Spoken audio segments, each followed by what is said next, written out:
The Capitol Hill Autonomous Zone starts moving west. Protesters burn down a Wendy's because why not? We got a bunch of other stuff and a monitor going off here. Confederate statues start getting pulled down around the country, and declassifying documents may be patriotic after all. I'm Jay Edgar, and this is Contemporary.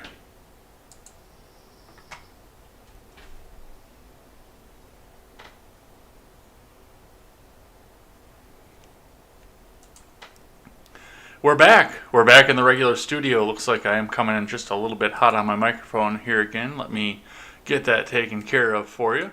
All right, that should be a little bit better here.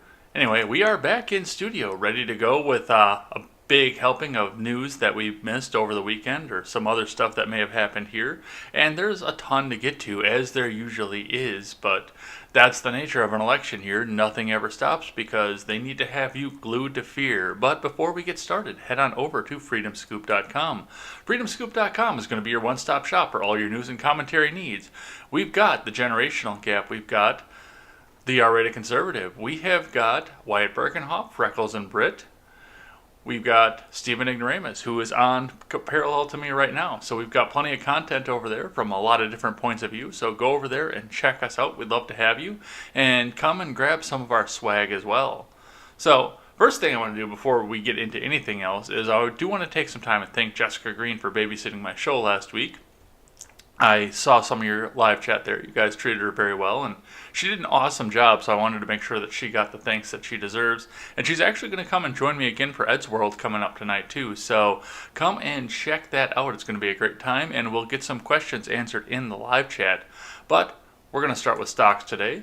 So first, we'll look at where stocks ended over on Friday, and it looks like it was kind of a little bit of an even day, a little bit of an even close. They went up, they went down, they went back and forth, and that's something that we've been seeing for a while. Yes, we saw a little bit of a drop-off last week as more and more things started to come into play and more emergencies started to come up. We saw a lot of that, but it looks like they're back to holding steady here and possibly looking upwards, even though the futures right now are looking downwards. We're not seeing any of the massive spikes like we did at the beginning of the coronavirus pandemic, so that should be a little bit better than what we see, and steady is always better than bad. So let's have a look at what the investors have to say. This is from Investors Business Daily. From Alan R. Elliott. Dow Jones today futures slide after Asian markets dive on China COVID flare-up. Moderna, Israel, and vaccine talks. Stock futures swept lower Monday as global markets braced for an advertisement. Stock futures swept lower Monday as global markets braced for another round of COVID-19 pandemic. Coronavirus-related stocks held the early advantage with Zoom Video, Netflix, and Alpha Pro Tech knocking out pre-market gains. Biotech Moderna jumped on reported vaccine negotiations with Israel. Boeing and Raytheon fell hardest on the Dow Jones today. Dow Jones futures backed off 2.6% in early action, setting up for a 700-point dive, while S&P 500 futures stumbled 2.2% below fair value. NASDAQ 100 futures held to a 1.5% loss on the stock market today. After ending Friday 4.9% below the record high above 10,000 it logged on Wednesday. United Airlines Holdings, Marriott International, and Trip.com traded at the bottom of the NASDAQ 100. Carnival Cruise and Norwegian Cruise fell hardest among the S&P 500 stocks. Yeah, I'm still not going to be the one that wants to go out and get on a ship, and I do think that there are a lot of people out there that still don't want to do so, but we're starting to see a lot of other things come up, and it looks like, and of course we all know that the stocks are not a reflection of what the economy is doing at large, but they are a good mile marker anyway. It's something good to watch. It may indicate inflation, it may indicate a good economy, but either way, it's going to be somewhat tied to where the economy is going. Grocery store chain Kroger led the S&P 500 up 1.4% after a price target hike from UBS ahead of the first quarter report on Thursday. Zoom Video Communications bounced 1.6% to the top of both NASDAQ and the IBD 50 indices. The company had confirmed on Friday that it had received requests from China's government to interfere with some of its accounts. Netflix added 1%, attempting to revive a rebound from its 10-week moving average. The stock ended narrowly below the line on Friday. Netflix is an IBD leaderboard stock.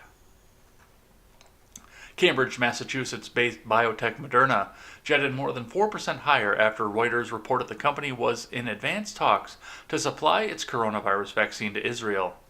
Moderna last week announced plans to launch its vaccine phase 3 trial in July. Moderna share rebounded from 10-week support in late May. The stock has gained more than 215% since the start of the year. Among other biotechs involved in the coronavirus vaccine's treatment or testing, QDel popped 3% after railing 11.8% last week. Germany-based BioNTech climbed 2.5%. Looks like they forgot to put the parentheses into that paragraph. Alpha Protech, a maker of protective gear and clothing, surged 5.6%. Early Monday, shares of the Ontario, Canada-based company ended Friday with a year-to-date gain of 264%. So keep in mind they're going to start trying to shove coronavirus back down your throat. And I don't know what kind of leg they have to stand on because of that, because, I mean, we've had all these people standing shoulder to shoulder, and the CDC says, oh, no, that's okay, because we've got to fight racism before we do anything else. So, no, just forget it. Go stand shoulder to shoulder. You deserved it. You earned it. Go do it again. No, you'll love it. But, hey, everyone else, if you want to open your business or your church, you're a bigot and you're a hateful person.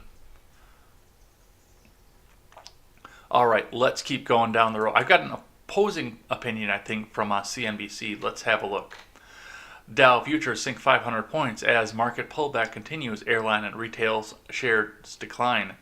You know, maybe I should have flown for this little bit of vacation. Maybe I shouldn't have driven. I mean, it would have been a lot easier on my ass, that's for sure. But, you know, if the airlines are in such trouble, maybe I should have got on that great big 40,000-pound incubator and taken that through the sky. Or maybe not. Maybe I should have just driven. Anyway, this is from Fred Imbert and Yoon Lee. Stock futures dropped in early trading on Monday, pointing to more losses ahead as investors grapple with signs of a second wave of coronavirus cases as the U.S. economy reopens. Futures on the Dow Jones Industrial Average lost 538 points, or 2.1%. S&P 500 futures fell 1.8%. NASDAQ 100 futures dropped 1.3%. Stocks, which stand to benefit the most from a successful reopening, led the losses in pre-market trading. Carnival and Royal Caribbean Cruise Lines each lost more than 8%. United Airlines lost 8.2%. Retailers, Kohl's and Gap declined. These types of stocks surged in May as investors bet the worst of the virus is over. The early action in futures markets followed a big pullback last week, triggered by rising fears of a resurgence in the virus, as well as investors' profit-taking after the massive comeback. The Dow and S&P 500 lost 5.5% and 4.7% last week, respectively, while the NASDAQ shed 2.3%. All three major equity benchmarks suffered their worst week since March 20th. So, and I think that is going to be a big fear going forward too, especially because of the fact that, I mean, they did try to drill it down your throat, the fact that, oh, well, if you get within 12 feet of somebody, then you're going to go out and kill grandma. And now we do have all these shoulder-to-shoulder protests just weeks after the worst of the coronavirus. So I'm sure that people are sitting there thinking, well, you know, maybe after these protesters go home, we're going to get another spike in this. But hey, who am I to predict what the future is? It's not like I'm Doc Brown and have a DeLorean. All right, let's go on to Seattle here. We touched a bit on this last week, where I was just learning about this in the middle of the week. So let's see what we've got going on here from the Daily Wire to start.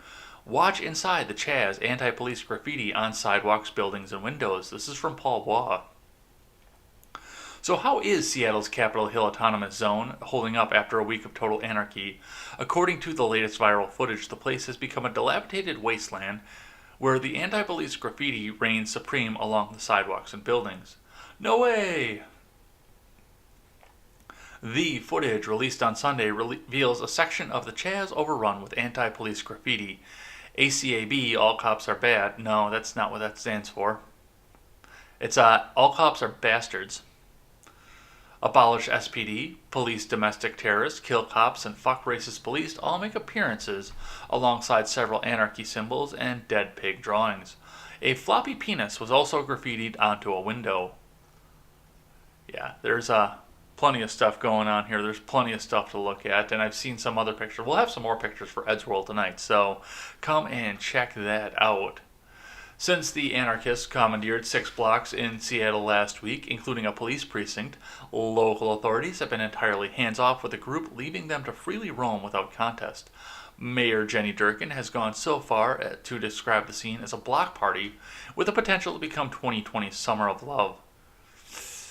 I think you're reaching there, Durkin. I really do. But let's keep going. We've got 4 blocks in Seattle that you just saw pictures of that's more like a block party atmosphere, she told CNN. It's not an armed takeover. It's not a military junta. We will make sure that we can restore this, but we have block parties and the like in this part of Seattle all the time. It's known for that. When CNN's Chris Cuomo asked how long it may take before the Chaz finally disperses, Durkin simply said, "I don't know. We could have the Summer of Love."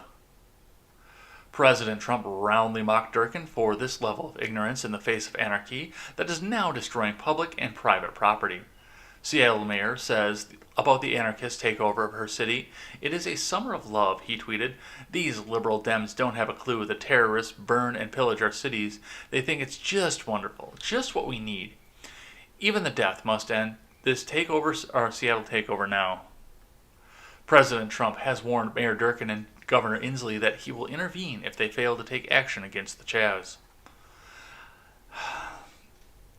I'm really sure that this is a setup too. It does seem that a lot of what we've seen over in 2020 is a bait or something to try and goad the president into doing a federal, national takeover of the country, leaving federalism in its wake. And he has thus far, I mean, for the most part, he's put some military out, but thus far, mostly, he's left federalism to be it.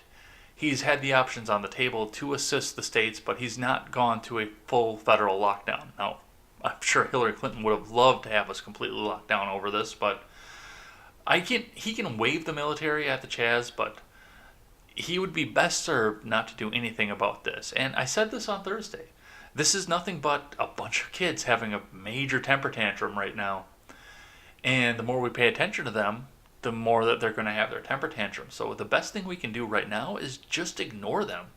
Let them cry it out and run out of food. And for God's sakes, cut the power to the Chaz. I don't know why the fuck they haven't done that yet. But yeah, just cut the power, let them cry it out. It'll be like putting a temper tantrum toddler in their room or their crib for a little while. Until they work it out. And then they'll come out and they'll wrap their hands around you and tell you that they love you again. And these people, once they're starving to death, will come back and tell you how much they love the Western excess again.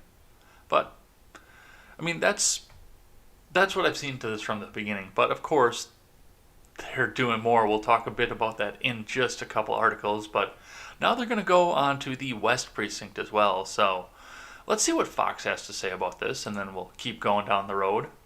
Seattle Police Chief has epiphany while still locked out of precinct. This is from David Arrow.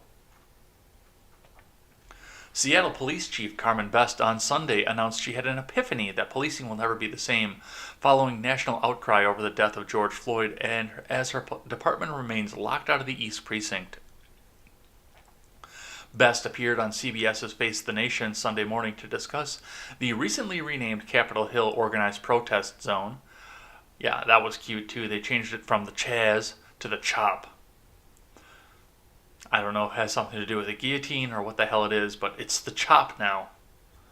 Where she talked about how the future of policing in the city will forever change in response to both local and national demonstrations. She came to the realization after attending peaceful March of Silence protest along tens of thousands, which she declared in the interview was a pivotal moment in history. I was looking at the 60,000 people that were there, signs saying, defund the police, stop police brutality, no qualified immunity. And there were thousands of people carrying those particular signs, Best said. And I just realized it was a moment of an epiphany that this is a pivotal moment in history. We are going to move in a different direction and policing will never be the same as it was before. The police chief expressed desire in returning to the East Precinct after previously denying responsibility in the decision to leave. She did, however, note that it was unclear when the occupation would end. Well, it's going to be about the time they run out of food. Or they finish raping each other and they finish killing each other for the fact that they raped each other. Who knows with these people, but no. This wasn't your decision to get out of the East Precinct. I know that you're going to come out and try and save face and say that it was, but no, it wasn't. And, good for you for not wanting to police your city. I mean, that's what gives rise to stuff like this. Because nobody has the ability to fight back in Seattle because guns are all but contraband out there, and now the police aren't going to do anything to protect you either. So, I mean, if you guys are out in rural areas, start looking for people to come in and start buying up some of your property, and I think some of your property value is going to go up. I saw another article that's not in the stack right now that like 18% of the property in Minneapolis just went on the market. So people are going to start fleeing this area because the police aren't going to do anything for them, but they can't defend themselves. But the most important thing to keep in mind as we're looking at this and watching on this is, if we got rid of some of the laws, we wouldn't have to police so fucking hard. And that is on the state legislature, the Alderman's Council, and even on the federal legislature as well. We have entirely too many laws. So, of course, we're going to have to police them aggressively because, the average person, like they always say, commits 3 felonies a day at this point. So, yeah, that's something to keep in mind. Get rid of some of the laws and you're going to start seeing some of the necessity for some of this policing start to go down. All right, let's talk about where we're going next from this, from the Seattle Times. Seattle area protests, live updates on Sunday, June 14th. Editor's note, this is a live account of updates from the demonstrations and other events of Sunday, June 14th as the day unfolded. This is from the Seattle Times staff. It's been 2.5 weeks since the death of George Floyd, a black man who was killed May 25th by a white Minneapolis police officer who pressed his knee on Floyd's neck for about 8 minutes. The protests over Floyd's death, police tactics, and systemic racism continue, even though there is no evidentiary proof that Derek Chauvin was racist. Not just in Washington and the United States, but around the world. Last week, Seattle police took down barricades near the East Precinct on Capitol Hill and boarded up the building. Since then, protesters have claimed a few blocks of the streets nearby, calling it the Capitol Hill Autonomous Zone or the Capitol Hill Occupied Protest. Along East Pine Street between 10th Avenue East and 11th Avenue East, Black Lives Matter is painted in 19-foot block letters, spelling out the cause that it's brought thousands of people to this protest. The mural was recently completed with artists crafting their own work within each letter to express what the moment meant to them. And there's a picture where we could see their work close up to them. I'm going to actually put that on Ed's World for the night too. Throughout Sunday, on this page, we'll post updates from the Seattle Times journalists and others on protests and related movement in the Seattle area. Updates from Saturday can be found here. 10:20 p.m., downtown Seattle marchers head back towards Capitol Hill. Downtown Seattle protesters chanted and made speeches outside the police department's West Precinct for about an hour before heading back towards Capitol Hill organized protests. So it doesn't look like they actually took the West Precinct, but it looks like they were about to try. It's not Chaz, it's Chop, one speaker said outside the precinct. Has anyone here ever heard of the French Revolution before? That's another revolution that happened because people started putting property over lives. No, that's not the reason the French Revolution happened, but good try, at least you tried. Chopped, the crowd responded. That is the message we need to send, the speaker said. One of the leaders of the group suggested returning to the West Precinct every day at 6:30 p.m. As the demonstrators walked back towards Capitol Hill, they chanted, "No justice, no peace, no racist police." The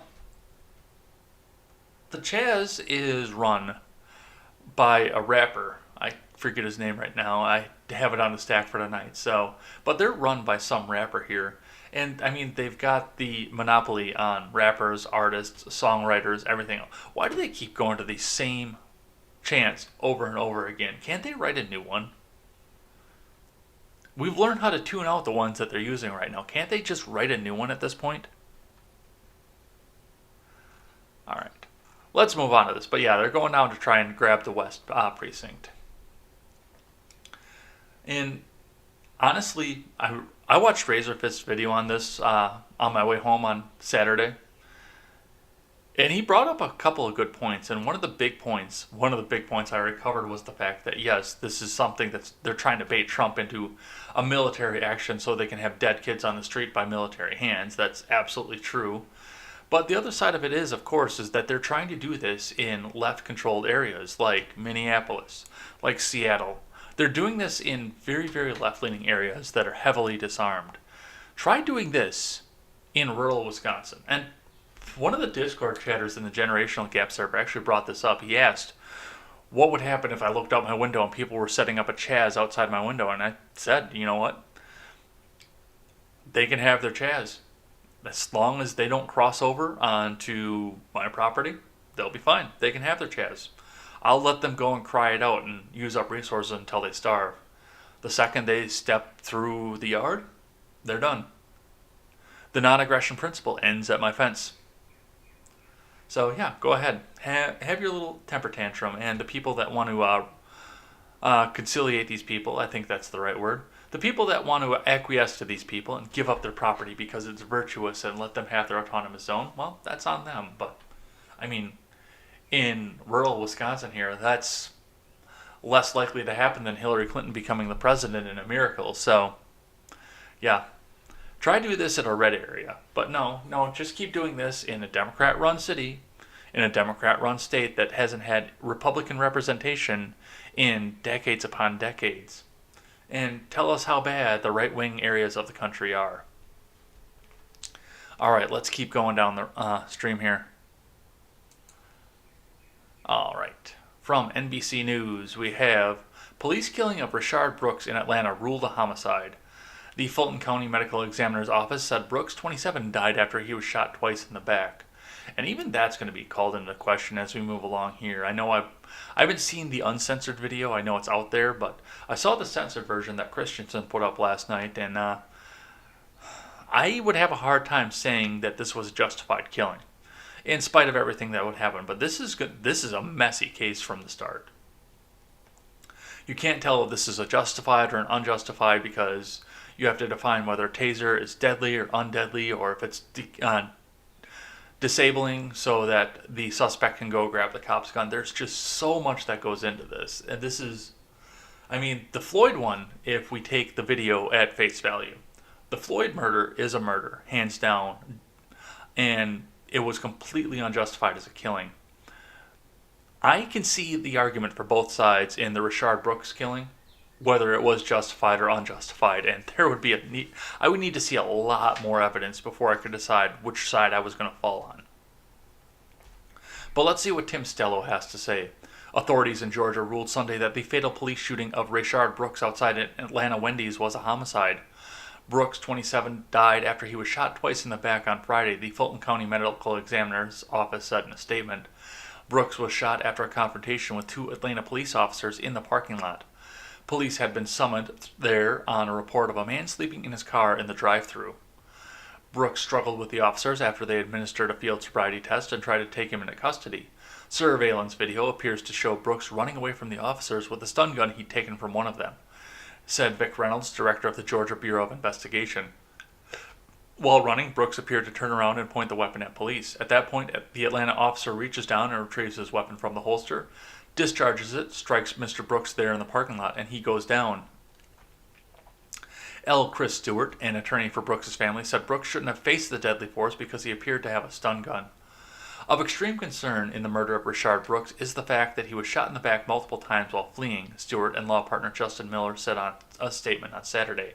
So even there we've got conflicting issues going into this because we've got one statement that says that Brooks appeared to turn around and point the weapon at police, which would make it impossible for him to be shot in the back. But on the other side of it is the ME says he was definitively shot in the back, which I would want to see the report to show why they say it was definitive that he was shot in the back. So even there we've got conflicting arguments. But once again, a stun gun, it may not be deadly, and it may actually be deadly if used in the right place or hits the person on the right side or right point on the body. But more importantly, I mean, the barbs in a taser or stun gun are not exact science. They're not.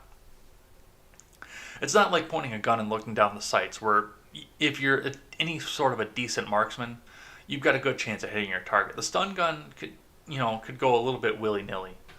But on the other side of that is if a police officer were to get tased and disabled, yes, it would be very easy for Mr. Brooks to take the gun. So it wasn't an imminent threat, but there was definitely a threat there. This is going to be. I don't know where this is going to go. Let's keep going on here, though. All right, next one here from CNN. Rayshard Brooks' final moments were caught on video. Here's what the video footage shows. From CNN, from Deccan and Doan. The death of Rayshard Brooks at the hands of a white Atlanta police officer has already resulted in a litany of consequences for the city.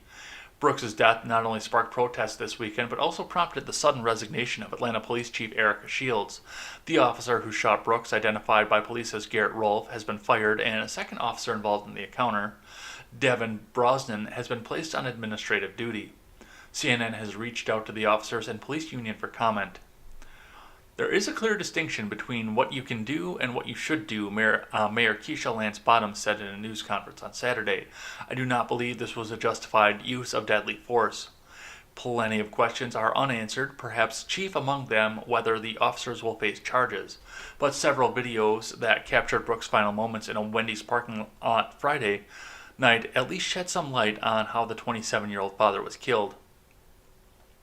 Here's what the video, filmed by surveillance cameras, police body cameras, and dashboard cameras and bystanders, shows. Let me see if we can actually see this. I don't know if we'll have audio or not. We'll try this. Experimentation on air is always good. Atlanta police just released new videos of Friday night's deadly altercation between white officers and a black man, 27-year-old Rayshard Brooks. Brooks was shot and killed. The new videos are disturbing and run about 44 minutes. Our team has shortened and combined two police cam angles. Selectively edited. Help us understand what we're seeing. We are joined now by CNN law enforcement analyst Charles Ramsey. He is the former police commissioner of Philadelphia and the former police chief here where I am in Washington, D.C. Okay, Chief, thank you so much for doing this. I'm going to roll the video and I'm going to let you narrate and explain what we're seeing and why it matters. Okay.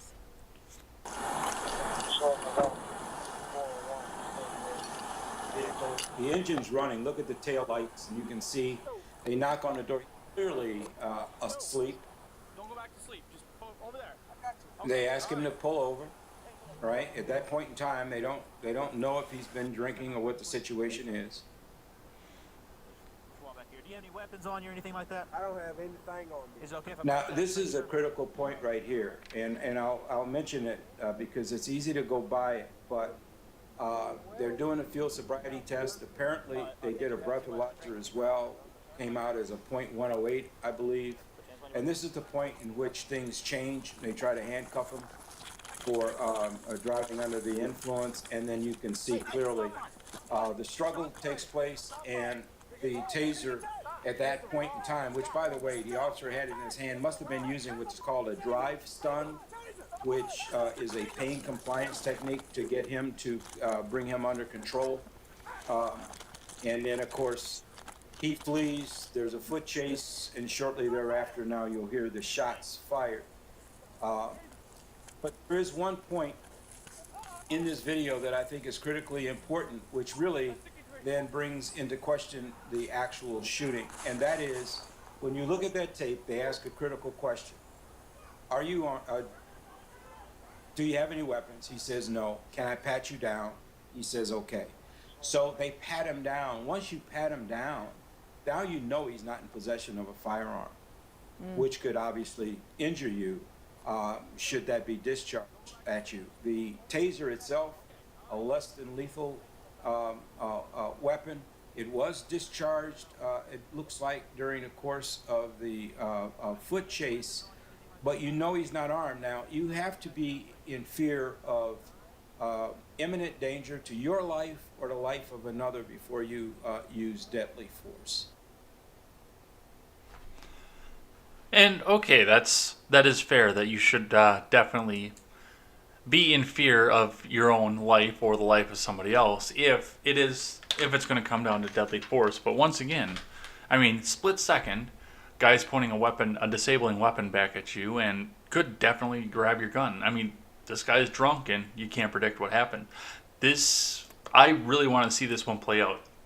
I really hope, for the sake of this country and everything else that we're going to see out of this, that this isn't another one that's swept under the rug as soon as it doesn't fit the narrative, because I do want to see where this one ends. Absolutely, I want to see where this one ends, 100%. Alright, let's keep going down the stack here. I've got another one from NBC that says, 2 experts say the use of deadly force against Rayshard Brooks unwarranted, but a police union president outside Atlanta called it legitimate. As authorities investigate the police killing of Rayshard Brooks, which led to the police chief's resignation, protests, and the torching of a Wendy's, 2 former law enforcement officials said the shooting was not justified, while a police union president called it legitimate. Cedric Alexander, the former police chief of DeKalb County, east of Atlanta, said the encounter Friday night outside of a Wendy's restaurant should never have escalated into the use of force situation. Alexander suggested that the officers who found Brooks, 27, asleep in his car in the restaurant's drive-thru could have called him an Uber or given him a ride home instead of taking him into custody. No, he was driving drunk. And yes, she should have at least been in the drunk tank for that one, if not actually facing a charge for DUI. So, no, that's not right. Could they have done something different than arrest him, he said? We need to get policing back to doing preventative enforcement. That's the key. Body and dash camera video show that the officers, Garrett Rolfe and Devin Brosnan, were trying to arrest Brooks after he failed a sobriety test. The incident quickly escalated when Brooks insisted that he could walk home. As the officers began taking him into custody, they struggled with Brooks. Surveillance video appears to show Brooks running away from the officers with a stun gun that he had taken from one of them, said Vic Reynolds, director of the Georgia Bureau of Investigation. While running, Brooks appeared to turn around and point the weapon at the police. At that point, the Atlanta officer reaches down and retrieves his weapon from his holster, discharges it, strikes Mr. Brooks there in the parking lot, and he goes down, Reynolds said. Rolfe was fired Sunday after Mayor Keisha Lance Bottoms said in a news conference that she did not believe the shooting was justified. But Stephen Gaynor, a police union president in suburban Atlanta, said he believed the shooting was legitimate. A stun gun in the hands of someone who is not trained to use it can be lethal, he said. If I'm an untrained individual and I aim it at your head, that could be deadly. You could lose an eye. Reynolds has said he did not know what the range of the stun gun that Brooks had taken. The lawyer for Brooks' family, L. Chris Stewart, said over the weekend that the Georgia law does not consider a stun gun to be deadly. And this, once again, it's the extrapolated situation. It's the actual lethality of the stun gun. There's so many things that are going to go into this. There are hundreds of things that are going to go into this.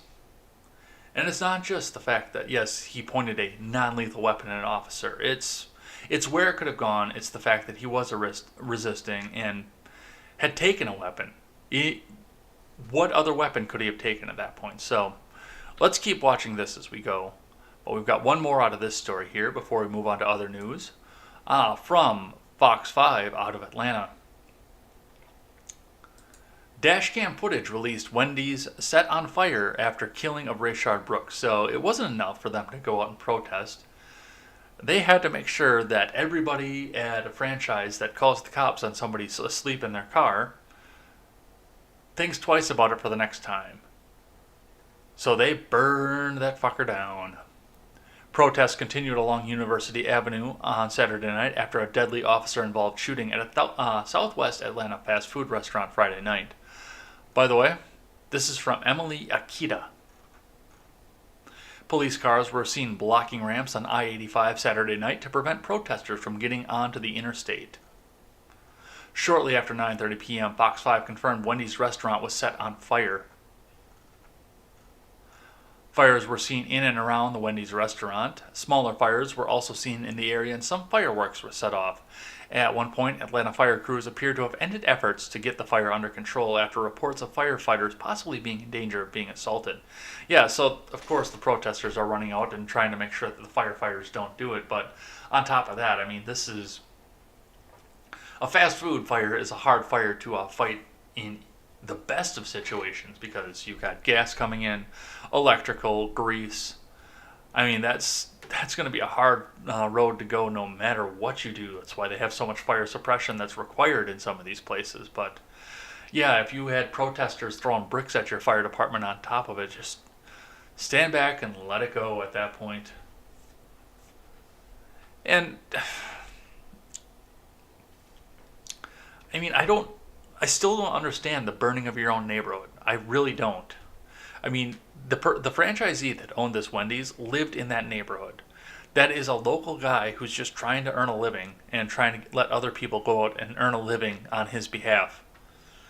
And yet they went out and they burned it down because, God forbid, they actually call the police on somebody who was drunk in the parking lot. And to be honest, I mean, yes, he was causing a nuisance, but for the most part, I possibly would have said live and let live, or even had the guy move the car off to the side. I don't think that I would have called the police on something like that. But the fact of the matter is that if that had been me, they'd have thrown the book at me. Well, CDL on top of it all, but yeah. They want to go out and cry foul because this was an unarmed black man who was mysteriously armed. But any of the rest of us would have absolutely had the book thrown at us for driving drunk. So I really want to see the end of this story. So we're going to be watching this one as far as the mainstream media will allow us to do so, or as far as they won't throw something else even more outrageous out on the top of us. Let's keep moving on down the road. All right. I had a Daily Wire article here. What the fuck happened to it? Oh, that double click on it. I need to replace my mouse. Let's see if I can grab it again. We'll do a little bit on-air production. Oh, goody. There's more stuff on the Daily Wire.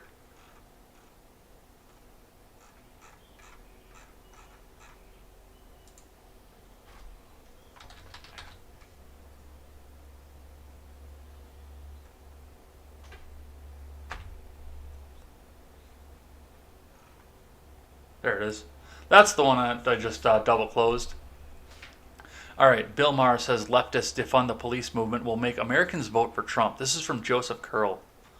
HBO host Bill Maher says the defund the police movement being pushed by liberal Democrats is a terrible idea and will prompt more Americans to vote for the president in November. Liberals want to take the police money, police funds, and divert it to community services, which sounds like a very good good idea, Maher said Friday, during the opening monologue of his show, Real Time with Bill Maher. But they're calling it defund the police, which sounds bad, he said.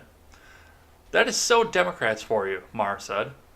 They must have meetings to be this fucking stupid about politics. Hey guys, we're making some headway here. How can we turn this into something that makes people have to vote for Trump? Maher also said the Democrats might be moving too far left, which could be bad on Election Day. Yeah, and the rest of us have been saying that for 3 years. Some of us have been saying it for 12 years at this point. But no, go ahead and point that out, Bill Maher. I worry that Democrats are wandering into another purity test that's not going to serve them well, Maher said, and it's going to be about how much you want to get rid of the police altogether. Trump has been teeing off the defund the police Trump has been teeing off on the defund the police slogan. However, top Democrats, including presumptive presidential nominee Joe Biden and Speaker Nancy Pelosi, quickly distanced themselves from the phrase. That was probably the best thing that Biden could have done at that point. I don't think there's any saving to Pelosi at this point, but the best thing that they could have done was distance themselves from this because, I mean, I think there's too many laws and too many police. I know some members of my audience, namely Ron Helton and some others, think that there are too many laws and too many police.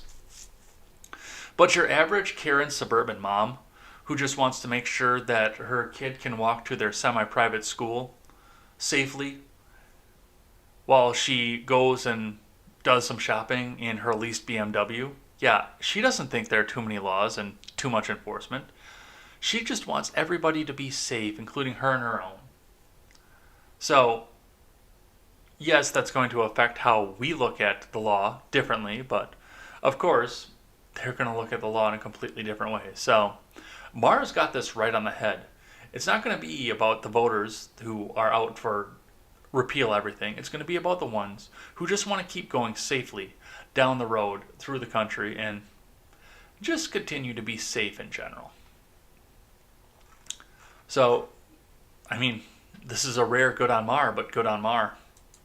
All right, let's go back to where we were before. So, in case we weren't going crazy enough, The Hill reports Jefferson Davis statue removed from Kentucky State Capitol. This is from Marty Johnson. A statue of Jefferson Davis. Let me get a drink before I get more mush-mouthed here.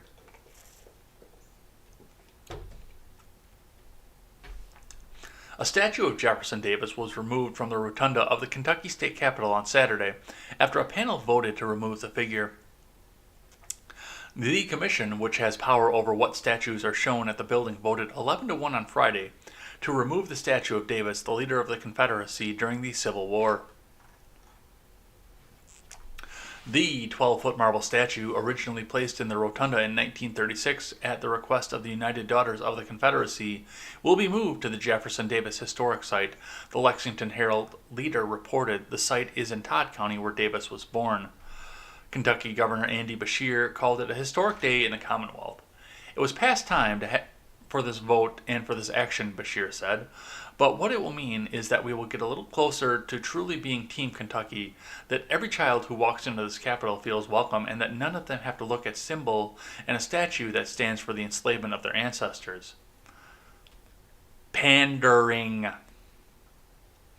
The move comes amid a push to remove statues of Confederate figures following widespread protest over racial profiling and police brutality. Several Democratic lawmakers introduced legislation this week to remove 11 Confederate statues from the U.S. Capitol following the protests. And this is going to be... There are more articles about this too, but this is going to be... We're going to go back to trying to whitewash out history and try to make it fit the narrative that they want to do. And yes, this statue is going to go into a museum, but the rest of them are being toppled and destroyed as we go. And I do think that there's a great big push right now with the internet and with people actually being learned and researched beyond what they learned in their high school history class or their middle school history class. I'm pretty sure right now that it's only the Democrats that are coming out and pushing for this, that they don't want people to figure out that Jefferson Davis was a Democrat and Abraham Lincoln was a Republican. They don't want people looking into that real hard because a lot of that's not going to look good on them, and they can only come out and keep saying, well, everybody knows the party switched in the 60s for so long before people start figuring out. And people are already starting to figure out. So in that case, go ahead and control the history, control the narrative, and try to control the future because of it. All right, let's keep going down the road here. I've got another one from... This appears to be a Spanish website, english.as.com. So I don't know what AS stands for, but they've got something to say on this. Statue of Confederate President Jefferson Davis falls on a man in Portsmouth protests. A protester has reportedly been left critically injured after a Confederate statue pulled down fell onto his head Wednesday in Portsmouth. This is from AS English, apparently. There's no author here. On Wednesday night, protesters tore down a statue of Confederate President Jefferson Davis along Richmond, Virginia's famed Monument Avenue. The group had attached ropes around the base of the statue and had been pulling at it for some time until shortly after 11 p.m., the statue ceded and toppled. According to witnesses, as the statue came down, it fell on a protester who was left in critical condition.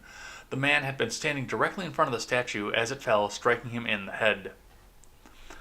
We could see that his skull was actually showing. He was convulsing on the ground. He had lost a great amount of blood, the president of Black Lives Matter 757 told the local station. We ask everyone to pray for that man right now. Demonstrators stopped to commemorate the man with a moment of silence before acquiescing to police demands to leave the area. The man, believed to be in his 30s, was rushed to the hospital as of Thursday. Neither his condition nor his identity is known. A total of 4 statues were beheaded and pulled down at Portsmouth Confederate Monument as police watched Wednesday as the protest sparked over the death of George Floyd continued. But yes, those evil racist cops are definitely going to gun people down for doing the wrong thing. And this guy, unfortunately, yes, if you want to pull a several thousand-pound statue down because it's made of marble or brass and it's heavy, if you want to pull a statue down like that, you should probably have some either equipment or professional know-how to do so. And this guy, I pray for him, I pray he recovers. Don't get me wrong with this, but play stupid games, win stupid prizes. You tried to accomplish a feat of engineering that you knew nothing about, and you won the Darwin Award for that. So, I do hope you recover. I really do.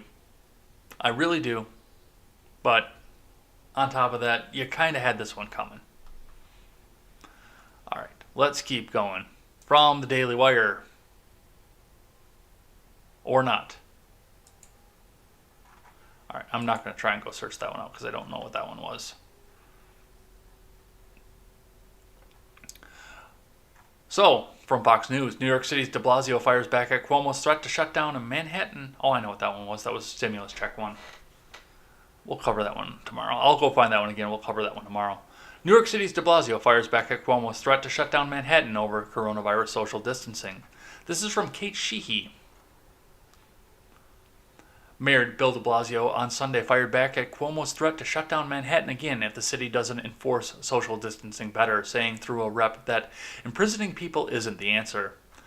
We must balance safety with the people's needs to reopen their businesses, a City Hall spokeswoman said in an email. We had social distancing ambassadors out all weekend distributing masks and encouraging people to disperse after making their purchases. These businesses are allowed to be open per the governor's guidelines, and we don't believe imprisoning people or taking away their livelihood is the answer. Gee, where was that 3 months ago? Where was that 3 months ago?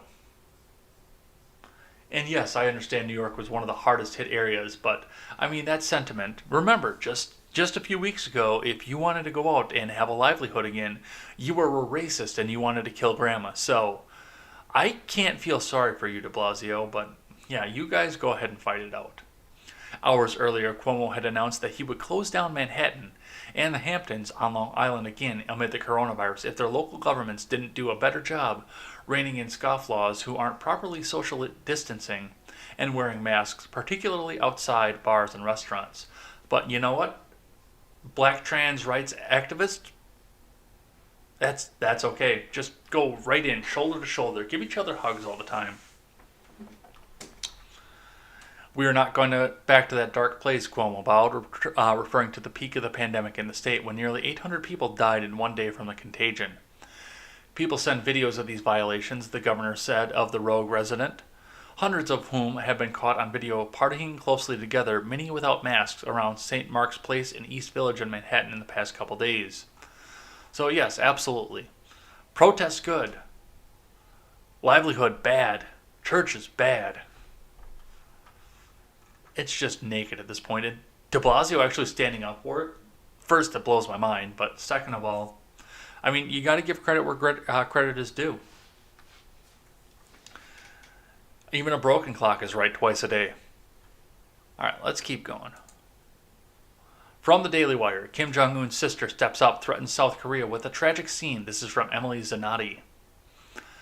Amid rumors last month that Kim Jong-un was either deceased or incapacitated, that's the word I was looking for, and unable to maintain his control over North Korea, experts pointed to Kim Jong-un's sister, Kim Yo-jong, as his natural successor. Although Kim Jong-un is apparently alive and well enough to make ceremonial visits to ammunition factories, his sister does not appear to have stepped into a more important and decisive role in her brother's government, and on Saturday issued her first violent threat to North Korea's longtime archenemy, South Korea. Fox News reports that Kim Yo-jong took aim at the Inner Korean Liaison Office in the border town of Kaesong in a missive on Saturday promising a tragic scene for government officials if hostility between the two nations did not decline. By exercising my power authorized by the Supreme Leader, our party, and the state, I give an instruction to the arms of the department in charge of the affairs with the enemy to decisively carry out the next action, Kim Yo-jong said in a statement to North Korea's state-run media network. Before long, a tragic scene of the useless North-South Joint Liaison Office completely collapsed would be seen. Last week, activists dropped leaflets in North Korea accusing the Pyongyang government of ineptitude, and the action angered North Korea so much, Kim Yo-jong issued a missive calling the activists and their supporters human scum. This chick is spicy. South Korea says it's been taking action to stop the leaflet drops and told the North Korean government that if they're able to locate defectors, that they will prosecute. So far, though, South Korea's government has mysteriously come up empty. Yeah, I wonder how that happened. Yeah, this is going to be fun because it appears now with Yo-jong coming into play that I think she's got ambition to unite the peninsula under the North Korean flag. I think she wants to come out and say, oh, I could be strong woman too. Maybe she'll go after China next, who knows, but I know that China's pissed off a lot of people in the region. But yeah, this chick is bitter and this chick is ambitious, so we may be watching the Korean Peninsula once again. It'll be a repeat of the beginning of the President Trump's presidency, where we sit back and watch this once again. Alright, I just got a few more here. From Fox News, we'll go back to talking a little bit about more of the Chaz. Head of Seattle Police Guild warned Chaz could metastasize around the country. This is from Sam Dorman. Seattle Police Officers Guild President Mike Sloan warned about the need for strong political leaders as the no police zone in his city could replicate in others. This is very concerning, and I think it should have everyone across the country deeply concerned because this could metastasize across the country. Solon said during the Kavodu Live on Saturday. It's quite clear that the City of Seattle elected officials are lacking the political will to enforce the rule of law, and this is the closest I've seen since being a 20-year professional in public safety service of our country becoming a lawless state. He added that the people that have taken and basically stolen the George Floyd protest messages are now using it to benefit themselves and holding the rest of the reasonable citizens of Seattle hostage. It's absolutely unacceptable.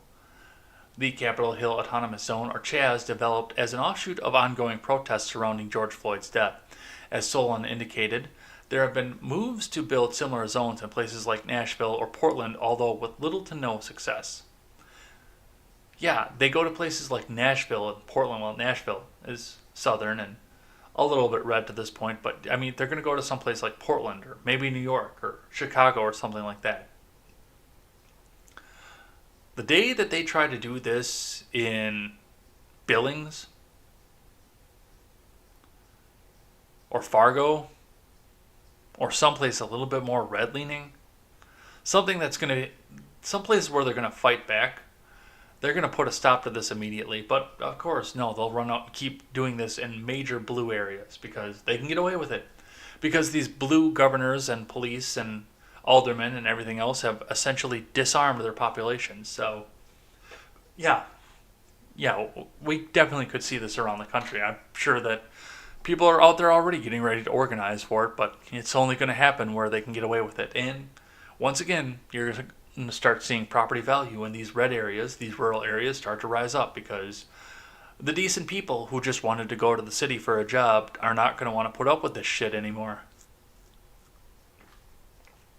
Alright, let's do a little bit of non-Chaz stuff from the Daily Wire. Richard Grinnell on declassifying Russia investigation documents. Transparency is never political. Except when it is, of course, because it's been one of the most politicized things of the last two administrations. This is from Daily Wire News. Former acting director of national intelligence Richard Grenell said that his decision to declassify numerous documents related to the Russia investigation came from a place of wanting to be transparent with the American people because transparency is never political. The Russian investigation had all sorts of red flags from the beginning, Grenell told Fox News on Sunday. And when you look at the transcripts, when you look at the declassified footnotes from some of the investigations, it's clear that there were multiple people from multiple agencies that were raising red flags. However, what was really sad to me is that these red flags and those voices were pushed aside, classified, and never shown to the public. And so very few people knew the truth, and silence from those people was really shocking, Grenell continued. And so what I wanted to do was be transparent. Transparency is never political. Transparency is what the American people demand, and it's what Washington D.C. is very uncomfortable with. Oh yeah, Washington D.C. is in no hurry to be transparent about anything.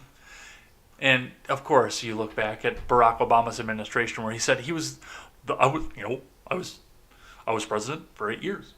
Everybody knew everything that happened with me because I had the biggest, most transparent administration ever. Anytime anybody wanted to know something, I told them.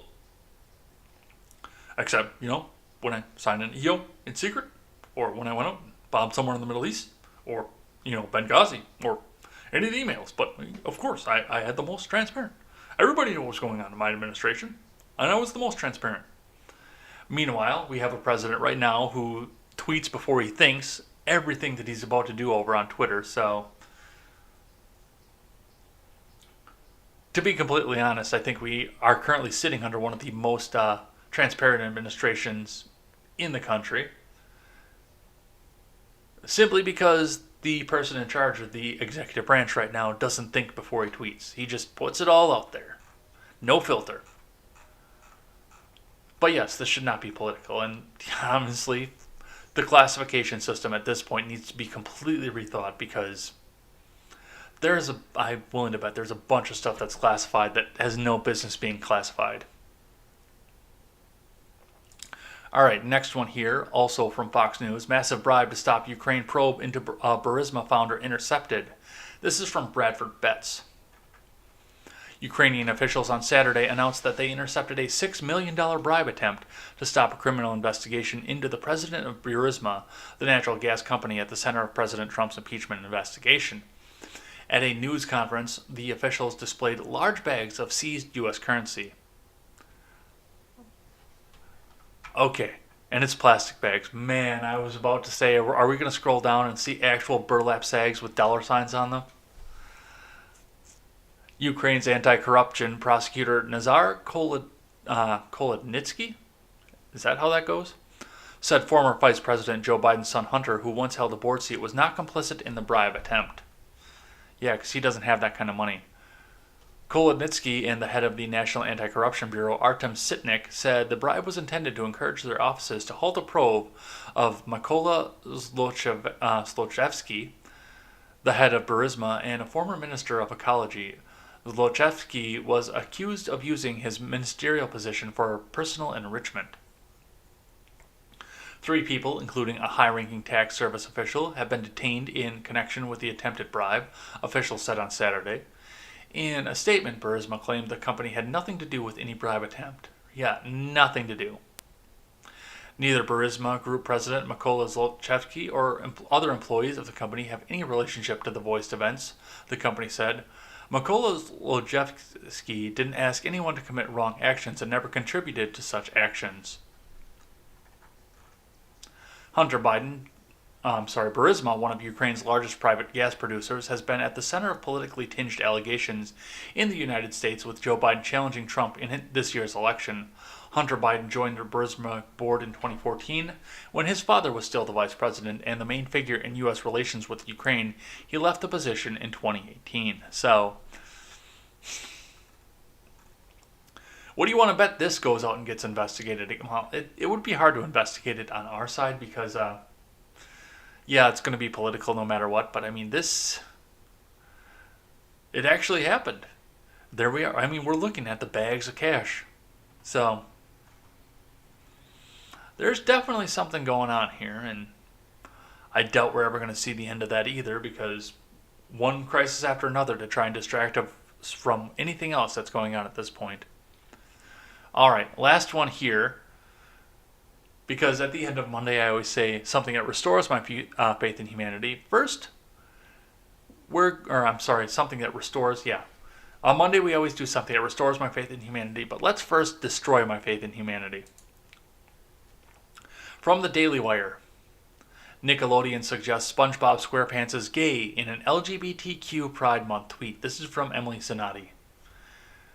In the wild, sea sponges aren't known to have sexual preference, but according to a tweet by children's programming network Nickelodeon, at least one cartoon sponge might practice an alternative lifestyle. In a missive marking at the beginning of Pride Month, Nickelodeon introduced a rainbow-colored version of their hit cartoon character SpongeBob SquarePants, showing the anthropomorphic yellow sea creature dressed in his typical outfit of a white shirt and brown pants, but with the addition of a tie printed with the LGBTQ Pride flag. Celebrating #Pride with the LGBTQ plus community and their allies this month and every month, the network said in a tweet. Although the tweet doesn't explicitly say SpongeBob is gay, the other two rainbow character treatments released alongside SpongeBob are of queer characters according to the New York Post. Korra from The Legend of Korra, who is bisexual, and the transgender actor Michael D. Cohn, who plays Schwaz from Henry Danger. This is a children's television show.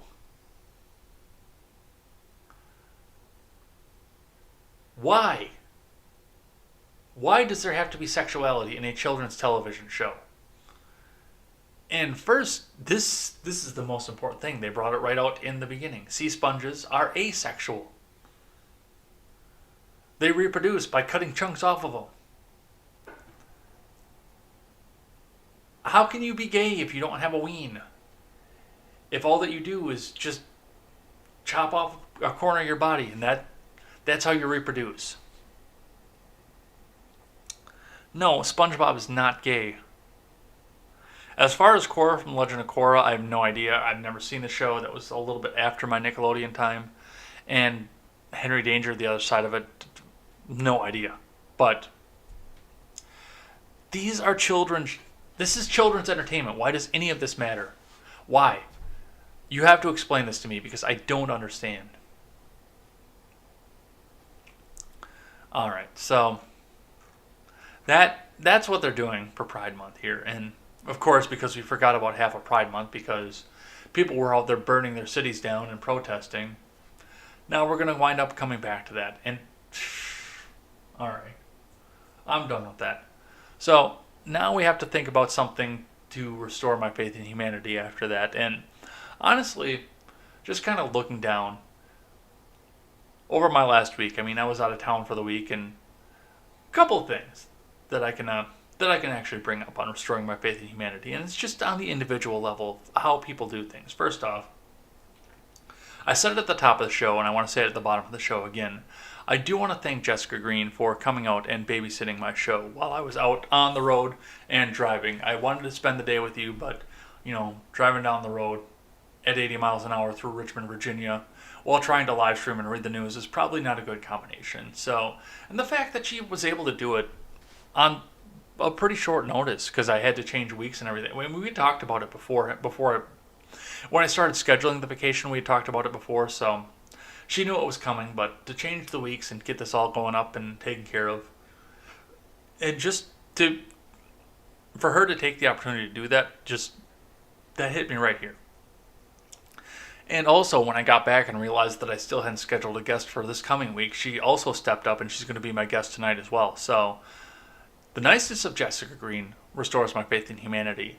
The other restoration of my faith in humanity, and for right now, I'm actually not going to say which property I stayed at, but if you're ever down in Orlando, I will actually check and see if I'm allowed to advertise. But if you're ever down in Orlando, the Airbnb that we stayed at while we're down there was second to none, just in the hospitality and the amazingness of everything that went along with it.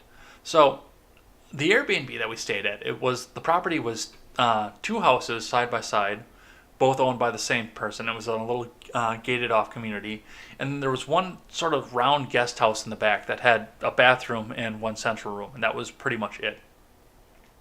But it was incredible. The architecture was incredible. It was very well decorated, and this wasn't like a hotel room. There were guitars in there. I played one of the guitars a little bit while I was sitting there. While I was staying there, they had 2 beds sitting up in this bedroom. They had an antique pool table. For strangers to come in and stay in this house with an antique pool table in there, it was amazing. It was incredible. The level of trust that these people just have to open up their home like this and to have several very valuable things into there on top of this. Yes, they had a microwave, coffee maker, everything, just amenities like you would see in a normal hotel room if you're out into there. But on top of everything else, they had a pretty high-end stainless steel grill outside, which, of course, you wouldn't think, okay, you can't do that. But the 2 people that were running the Airbnb, their son actually was the one that ran it, but he was out of town, so they were doing it. The 2 owners of the house were just ready to come out and say, oh, yeah, you want to use the grill? Here, let me clean that for you so we can get this done. Oh, do you need a plate, a glass plate, anything like that? And she even brought us out pickles. The hospitality of this particular Airbnb restores my faith in humanity. And what's funny about that too is when I was doing contemporary outside while I was down there, the woman that was running everything had heard me talk about losing my faith in humanity. It was one of the last articles I did where I had lost my faith in humanity. She had heard me talk about that. She actually asked me later on why my faith in humanity was gone, and I pointed her to the news and I said, go out and check out the news. It's enough to make you lose your faith in humanity every day. But just the hospitality that we had from these people restores my faith in humanity. It was an amazing time. Once again, I will double check to see if I'm allowed to essentially dox these people. But if I'm allowed to advertise the location, if I am, I will give them 100% a recommendation. If you're ever down in Orlando, definitely go stay in that place again. It was amazing, and if I ever get down there again, I am going to stay in that place again because it was awesome. So that's what we're going to have for the day, and we're back in the old studio. It feels great. Felt great to sleep in my own bed again, but the news is going to keep on rolling, so come and check us out tonight with Ed's World with Jessica Green, or tomorrow night with Ed's World Gaming. And if neither one of those is your style, then come back tomorrow. We'll have more news in the morning. Until then, I'm Jay Edgar, and this is Contemporary.